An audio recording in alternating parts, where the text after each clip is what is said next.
Hi, Inclusionista Tourista here. So I've realised now that we've got to Helsinki that I haven't done the good old-fashioned postcard update. So I thought I'd get on and do that whilst we're kind of waiting for the various meetings to happen and school visits to happen, all that are starting tomorrow. So last time I did this, we were in very sunny Barcelona. It was, I think, 33 degrees. It was very hot. We were staying in an apartment that didn't have any air conditioning. It said that it did, but it wasn't working. And wow, God, it was impossibly hot. Not that I'm complaining. We're now in Helsinki, yay! And the weather's not hot. It's not freezing cold, but it's certainly not warm. It's kind of maybe 15, 16 degrees. And as you can see out there, it's pretty dull. I haven't seen much of any sunshine since we got here yesterday, but anyway, never mind.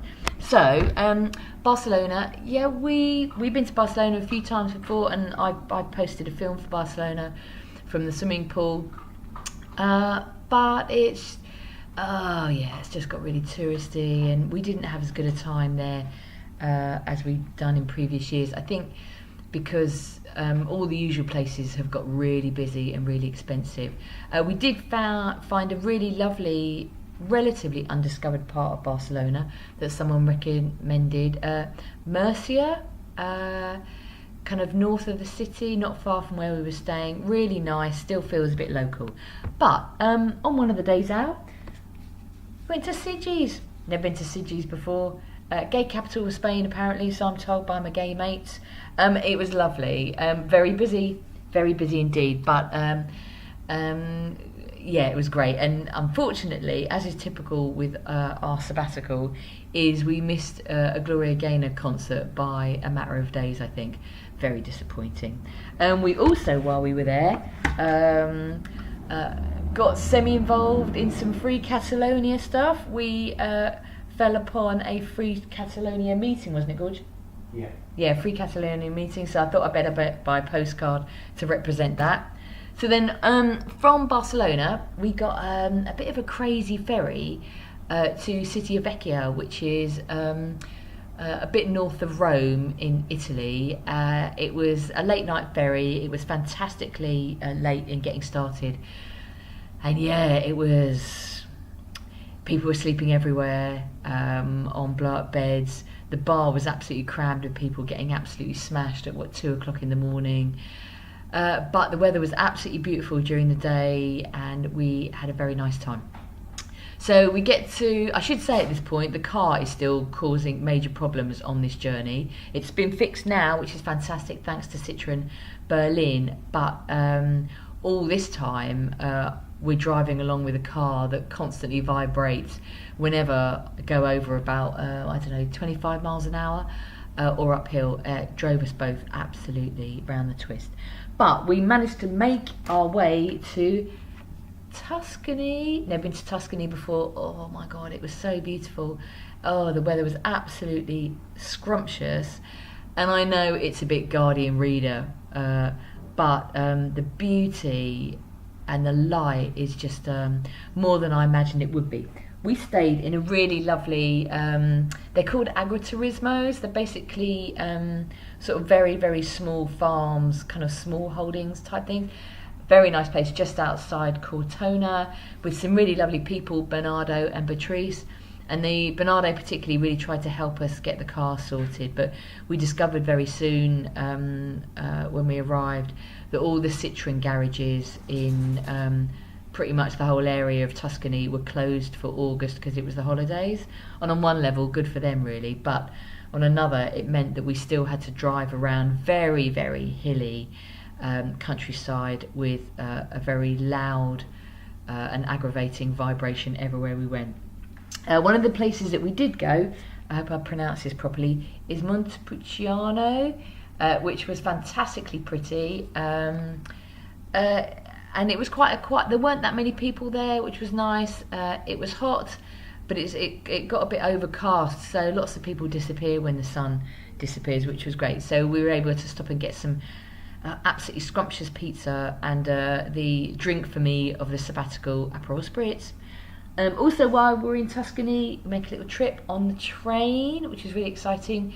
This says Firenze. It's basically the Italian for Florence. Oh God, Florence was absolutely gorgeous. I should say everywhere we've been. So Cortona, Montepulciano, Florence, cobble's nightmare. Just everywhere, particularly in Florence because it's such a fantastically old place. And so Andy just kept having to carry the scooter. Margot didn't come with us to Florence just because it was just too hot. But we did manage to get into the Uffizi Gallery, free entry for disabled people. Yay! It's huge and it's absolutely spectacular. A lot of the pictures have a very religious theme, and that's probably because during the kind of the 13th and 14th century, as probably now, the centres of religions were probably the biggest and the richest commissioners of artwork. We did see The Birth of Venus. I can't remember who it's by, but it's, oh God, absolutely beautiful to see it for real. Stopped in a very nice restaurant on the square where they insisted in giving us this postcard. Susan, what's really great about a lot of the restaurants in Italy and Spain is that they have this kind of like this mist that sort of like sprays across the seating area to cool you down because the heat is so much, and yeah, it's so refreshing. It kind of like it makes sort of sitting in the blazing sun bearable. Sounds like I'm complaining about the blazing sun. I'm absolutely not. It's been gorgeous having all this heat. It's done.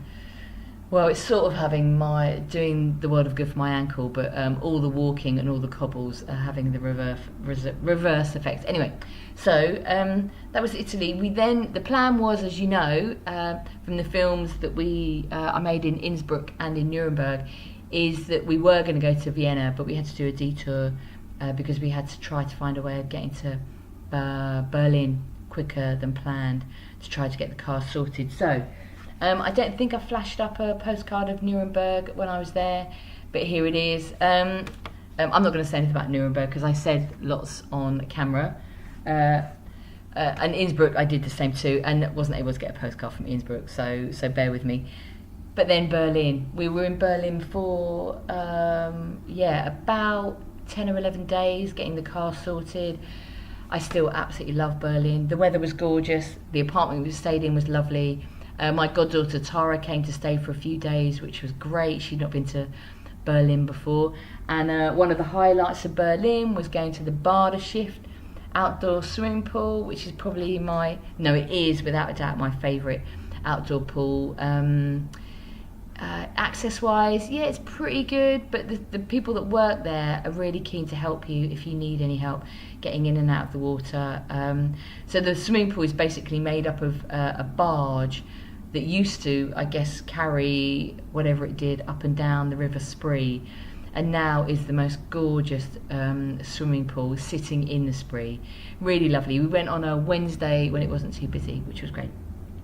So then from Berlin, we did a massive drive. We were going to stop at Warsaw, but we had to change. Car went boy with a detail. We stopped at a place called Lomza, and as you know from a previous film, I wasn't able to get a postcard there, but we did manage to get a free concert celebrating their 600 years of existence, which was great. Then next day we drove through Lithuania and Latvia, and then eventually arrived in Tallinn, Estonia. Not in Tallinn for very long, unfortunately, because yesterday we had to get the ferry from Tallinn to Helsinki. But what we saw of Tallinn was lovely. Managed to find a bar entirely devoted to Depeche Mode. Who knew? The weather had certainly started to get a bit chillier after that, so we were putting on proper clothes rather than shorts and kind of vests and t-shirts. And I'm just disappointed to see the good weather go. I'm definitely a summer person. And now here we are. We're in Helsinki. And all that, I suppose, the proper stuff starts tomorrow. So As you know, if you managed to scroll back to the very first film that I made, all the way back in May, from my sitting room at home in Fulham, the whole reason for us getting to Finland is to see where they're doing to include disabled children and young people. There's lots of really good positive things that people say about the Finnish education system, and I was really fortunate to get funding from the Winston Churchill Memorial Trust to pay for the visit to Finland, and then also the visit to Canada, which is going to be in mid-September, but I'll deal with that when we get to Canada. But it's really given me a fantastic opportunity, so a big thanks to Winston Churchill Memorial Trust. And I don't know, I'm really, I've got a fun-packed 10 days of meetings and school visits and opportunities to meet parents and disabled people, and I'm really trying to keep a very open mind about it. I am aware that they have special schools here, which is disappointing, but I'm going to see what they call inclusion, and hope that it gives me some ideas for how I can begin to write a report, sort of thinking about how the UK can do a much better job than it's doing now. So I'm gonna probably do short films over the next few days. It would be great to do one with some of the people that I meet, but I don't know how possible that's going to be. But I guess watch this space. All right, see you soon. Bye.